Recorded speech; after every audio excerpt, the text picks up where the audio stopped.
हुस्न की राजकुमारी। उत्तर दिशा में बसा था चंद्रगढ़, एक ऐसा राज्य जहां सोने से ज्यादा कीमती थी प्रतिष्ठा, और जहां सत्ता तलवार से नहीं, बुद्धि से चलती थी। उसी राज्य की राजकुमारी थी अनवीरा। उसका नाम लेते ही दरबार में सन्नाटा छा जाता और महलों के गलियारों में सरसराहट दौड़ जाती। अनवीरा सुंदर थी, लेकिन उसका सौंदर्य साधारण नहीं था। वो ऐसा नहीं था जो आंखों को चकाचौंध कर दे, बल्कि ऐसा था जो दिमाग में उतर जाए। उसकी चाल में न नखरा था, न जल्दबाजी। उसकी आंखों में चमक नहीं, बल्कि गहराई थी। ऐसी गहराई जिसमें लोग अपने ही सपने देखने लगते। राजा विराटसेन, अनवीरा के पिता, एक अनुभवी शासक थे। उन्होंने कई युद्ध जीते थे, कई धोखे देखे थे। फिर भी अपनी बेटी को लेकर उनके मन में एक अनजाना भय था। वो जानते थे कि अनवीरा सिर्फ राजकुमारी नहीं है, वो एक शक्ति है, और हर शक्ति अगर नियंत्रित न हो तो विनाश बन जाती है। अनवीरा दरबार में कम आती थी, लेकिन जब आती तो सबकी नजरें उसी पर टिक जाती। मंत्री अपने तर्क भूल जाते, सेनापति अपने शब्द, राजकुमार अपने उद्देश्य। वो किसी से बहस नहीं करती थी, बस सुनती थी, और सामने वाला खुद को सही साबित करने में उलझ जाता।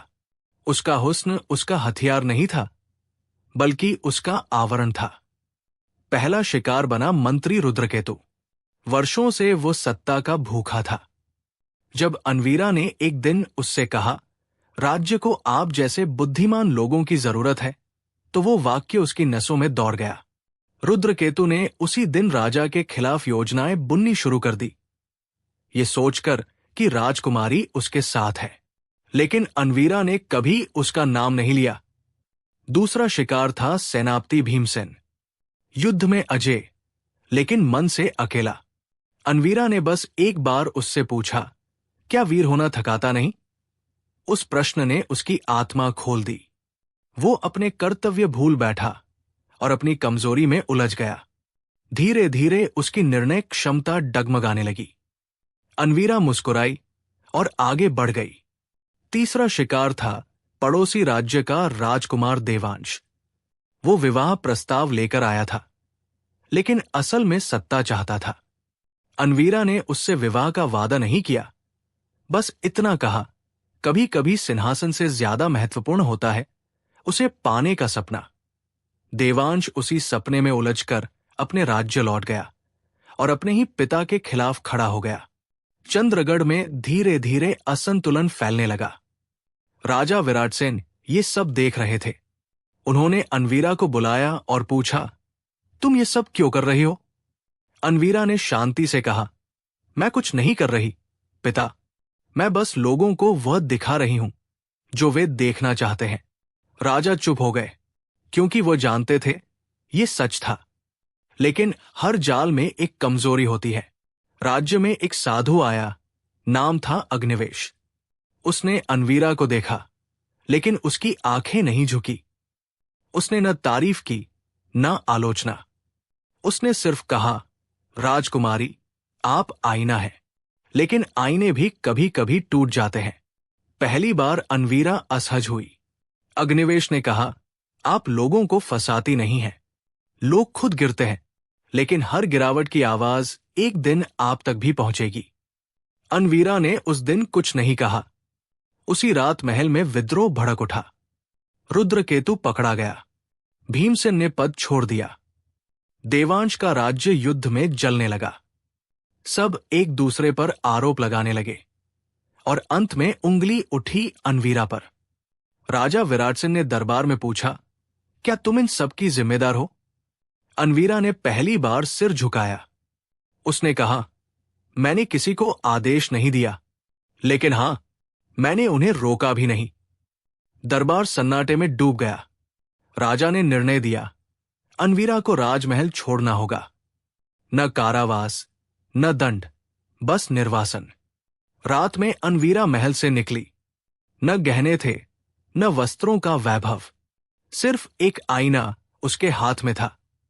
अग्निवेश ने रास्ते में कहा, अब तुम्हारा हुस्न किस काम का? अनवीरा बोली, अब ये मेरा नहीं, मेरी परीक्षा है। सालों बाद लोग कहते हैं, एक स्त्री जंगलों और नगरों में घूमती है, न राजकुमारी न साध्वी, उसके पास न सत्ता है न सिंहासन। लेकिन जब वो किसी को देखती है तो लोग खुद से सवाल करने लगते हैं, क्योंकि असली जाल हुस्न का नहीं होता, वो होता है इंसान की अपनी इच्छा का। हुस्न की राजकुमारी निर्वासन के बाद। निर्वासन कोई स्थान नहीं होता, वो एक अवस्था होती है। अनवीरा जब चंद्रगढ़ की सीमा पार कर गई तो पीछे न कोई सेना थी, न सेविका न राजसी शोर। उसके कदमों की आवाज भी मानो खुद से डर रही थी। जंगल घना था, लेकिन उससे ज्यादा घना उसका मन। पहली रात उसने पेड़ के नीचे बिताई। आईना उसके सामने रखा था। वर्षों बाद उसने पहली बार उसमें खुद को देखा। राजकुमारी नहीं, शक्ति नहीं, बस एक स्त्री। आईने में वही आंखें थी, लेकिन अब उनमें सवाल था, क्या मैं सच में दोषी हूं? यह प्रश्न उसने पहली बार खुद से पूछा। पहला नगर श्रृंगवन। कुछ दिनों बाद वो श्रृंगवन पहुंची, एक छोटा सा नगर जहां लोग व्यापार से ज्यादा भरोसे पर जीते थे। अनवीरा ने अपना नाम नहीं बताया, वो बस एक यात्री थी, लेकिन आईने को छिपा नहीं पाई। नगर के लोगों ने उसे देखा, और वही हुआ जो हमेशा होता आया था। व्यापारी ने उसे मुफ्त अन्न दिया, नगर प्रमुख ने उसे अतिथि गृह दिया, एक युवा ने उसे देखकर अपने विवाह के सपने बदल लिए। अनवीरा ने कुछ नहीं कहा, कुछ नहीं किया, और फिर सब कुछ बिखरने लगा। व्यापारी ने अपने साझेदार पर चोरी का आरोप लगाया, नगर प्रमुख ने अपने ही भाई को सत्ता से हटाया, युवा ने अपने पिता के विरुद्ध विद्रोह कर दिया। 3 दिन में श्रृंगवन टूट गया। अनवीरा ने आईना जमीन पर रख दिया। मैंने कुछ नहीं किया, लेकिन उसके शब्द खोखले लग रहे थे। साधु की भविष्यवाणी। नगर के बाहर एक वृद्ध साधु मिला। उसकी आंखें बंद थी, लेकिन वो सब देख रहा था। उसने कहा, तुम जहां जाती हो, लोग खुद से हार जाते हैं। अनवीरा बोली, तो दोष किसका है, मेरा या उनका? साधु मुस्कुराया, अग्नि जलाती है, लेकिन जो हाथ बढ़ाता है वो खुद चुनता है। उस रात अनवीरा पहली बार रोई। हुस्न नहीं रोता, इंसान रोता है। आईने का रहस्य। अगले कई वर्षों तक अनवीरा नगर नगर भटकती रही।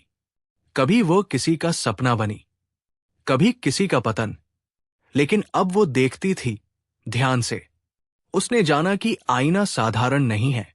जिसे भी वह दिखाती, उसे उसका सबसे गहरा चाहना दिखता। राजा को सत्ता, साधु को मान, प्रेमी को अधिकार। आईना सच दिखाता था, और सच अक्सर विनाशकारी होता है। अनवीरा ने तय किया, अब वो आईने का उपयोग नहीं करेगी। उसने आईना एक नदी में फेंक दिया। नदी थर्रा गई, आईना टूटा नहीं। रात में सपने में वही आईना लौटा, लेकिन इस बार उसमें कोई और चेहरा नहीं था, सिर्फ अनवीरा की आत्मा। एक आवाज गूंजी, तुम भाग नहीं सकती। अनवीरा समझ गई, आईना वस्तु नहीं, उसकी चेतना का विस्तार है। अंतिम परीक्षा, चंद्रगढ़। समय बीत गया। राजा विराट सिंह नहीं रहे। चंद्रगढ़ बिना दिशा के भटकने लगा। मंत्रियों ने सत्ता छीनी, सेनापतियों ने विद्रोह किया, जनता डर में जीने लगी। और तब एक अफवाह फैली, हुस्न की राजकुमारी लौट रही है। अनवीरा लौटी, लेकिन इस बार वो आईना लेकर नहीं आई। वो खाली हाथ थी। दरबार का सामना। दरबार वही था, लेकिन चेहरे बदले हुए। न कोई झुक रहा था, न कोई डर रहा था। एक मंत्री बोला, अब तुम्हारे पास क्या है? न हुस्न न सत्ता। अनवीरा बोली, अब मेरे पास सच है। उसने आईना नहीं दिखाया।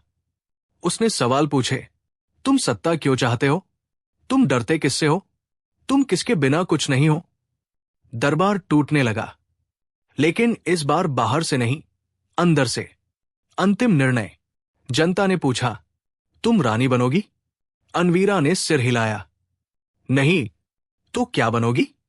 उसने कहा, आईना, वो न सिंहासन पर बैठी, न आदेश दिए, वो बस लोगों को खुद से मिलने देती रही। कथा का अंत।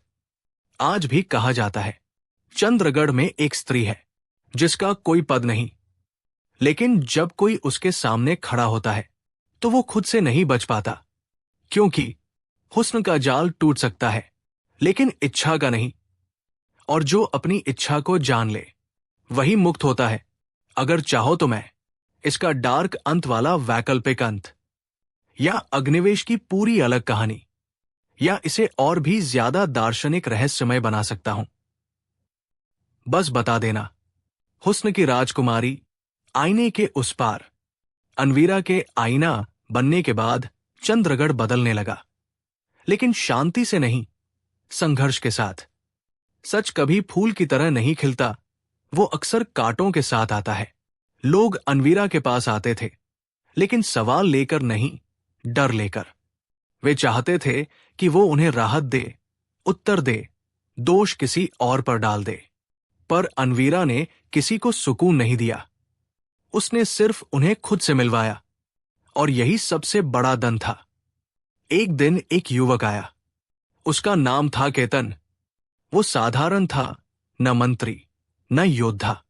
उसने अनवीरा से कहा, मैं अच्छा इंसान बनना चाहता हूं, लेकिन हर बार खुद से हार जाता हूं। अनवीरा ने पहली बार बिना कुछ कहे उसकी आंखों में देखा। केतन कांपने लगा। मैं स्वार्थी हूं, उसने कहा। मैं मदद इसलिए करता हूं ताकि लोग मुझे महान समझें। मैं प्रेम इसलिए करता हूं ताकि मुझे छोड़ा न जाए। वो जमीन पर बैठ गया। अनवीरा ने समझ लिया, आईना दिखाना अब भी हो रहा था, बस बिना आईने के। खबर फैलने लगी कि चंद्रगढ़ में अब कोई झूठ टिक नहीं पाता।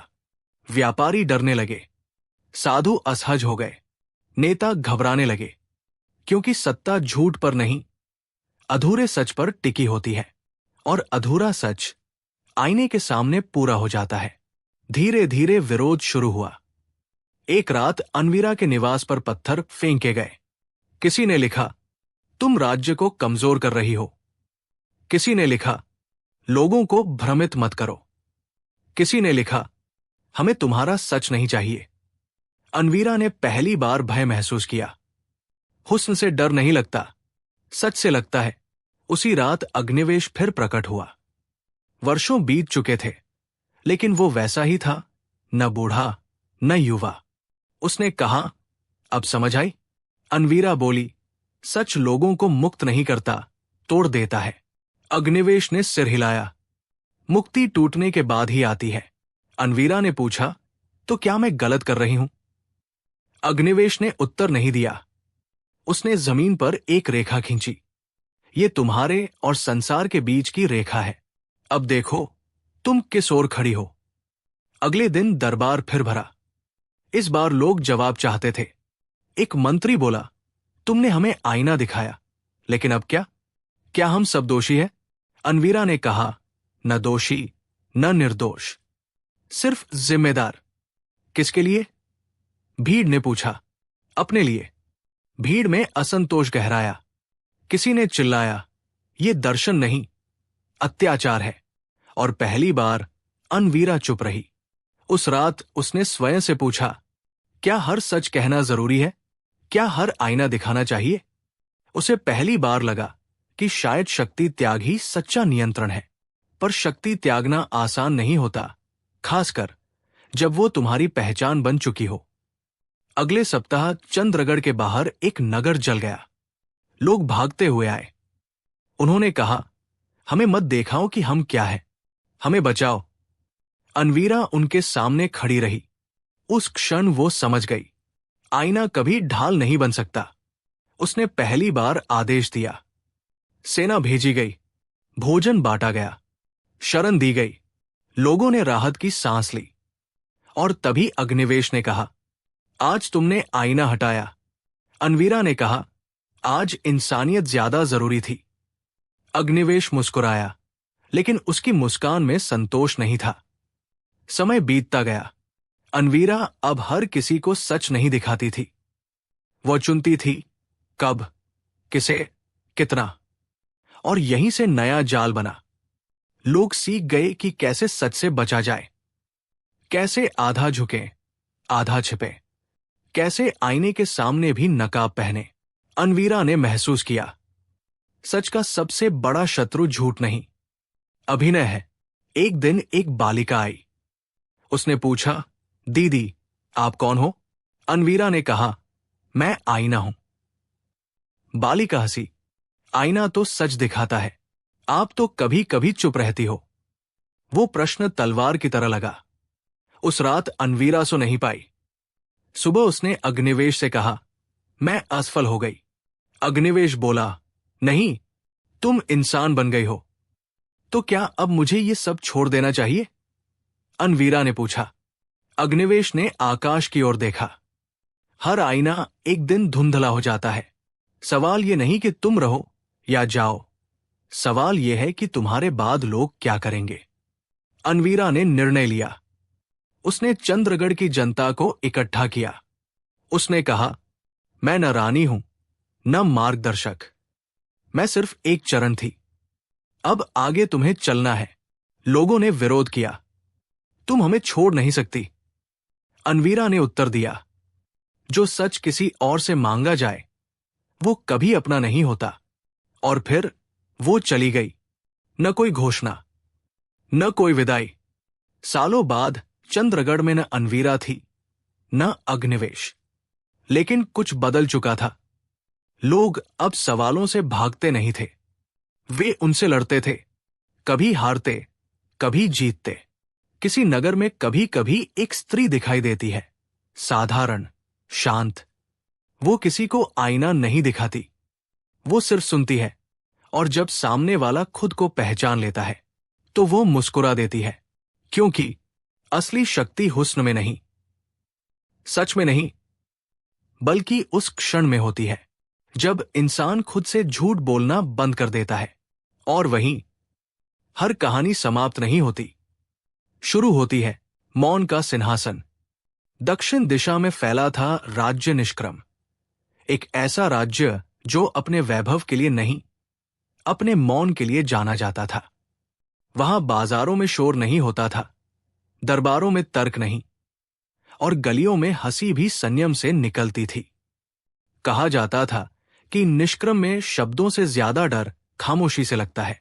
इस राज्य का राजा था राजन्यव्रतेश, एक ऐसा शासक जिसने कभी युद्ध नहीं किया, फिर भी सबने उसकी शक्ति मानी। कारण सरल था, वो बोलता नहीं था, उसके आदेश लिखित नहीं होते थे, वे बस समझ लिए जाते थे। राजा के पास एक सिंहासन था, काले पत्थर का बना हुआ, बिना किसी नक्काशी के। उसे कहा जाता था मौन का सिंहासन। जो उस पर बैठता वो अपने भीतर की आवाज सुनने को मजबूर हो जाता। राजा व्रतेश बूढ़े हो चले थे, उनकी कोई संतान नहीं थी। राज्य में चर्चा शुरू हो गई, अब अगला राजा कौन होगा? दरबारियों ने सलाह दी कि उत्तराधिकारी चुनने के लिए प्रतियोगिता हो, शक्ति की, बुद्धि की या रक्त की। लेकिन राजा ने पहली बार शब्दों का प्रयोग किया। उन्होंने कहा, जो इस सिंहासन पर बैठ सके वही राजा होगा। दरबार सन्न रह गया। पहला दावेदार था महासेन, सेनापति। उसका शरीर युद्धों की कहानी था। उसने सोचा, मैंने मौत देखी है, मौन क्या बिगाड़ेगा? वो सिंहासन पर बैठा। पहले पल में कुछ नहीं हुआ, दूसरे पल में उसके हाथ कांपने लगे, तीसरे पल में उसकी आंखों में आंसू आ गए। वो चिल्लाना चाहता था, लेकिन आवाज नहीं निकली। उसे अपने भीतर का डर सुनाई देने लगा, वो डर जिसे उसने हमेशा शौर्य के पीछे छिपाया था। कुछ ही क्षणों में वो गिर पड़ा। दूसरा दावेदार था विचारक सोमदत्त, राज्य का सबसे बड़ा ज्ञानी। उसने कहा, मैंने सत्य को जाना है, मुझे मौन से भय नहीं। वो बैठा, उसके भीतर प्रश्न उठने लगे, ऐसे प्रश्न जिनके उत्तर उसने दूसरों को दिए थे, खुद को नहीं।